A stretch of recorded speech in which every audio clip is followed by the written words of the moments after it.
सुपौल के शिक्षिका अंजना सिंह के हरियाणा के करनाल में एक सम्मान भेटल हन, जैसे इलाका में खुशी के लहर है। पंचायत नगर प्रारंभिक शिक्षक संघ के जिला संयोजिका और ग्लोबल एक्सीलेंस टीचर्स अवार्ड से सम्मानित शिक्षिका अंजना सिंह एक बार फिर शिक्षक समाज के नाम रोशन केलनि।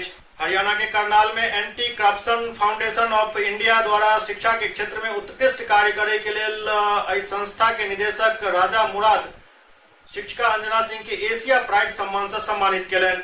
श्रीमती अंजना सिंह के सम्मानित करे से शिक्षक सब में खुशी के लहर है। दरअसल अंजना सिंह नशा मुक्ति अभियान हो या स्वच्छता अभियान सब जगह पर अपन भागीदारी निभावे छै। पुरस्कार के ग्रहण करे के दौरान श्रीमती अंजना सिंह के साथ उनक पति मनीष सिंह और पैघ बहन बबीता सिंह मौजूद चले।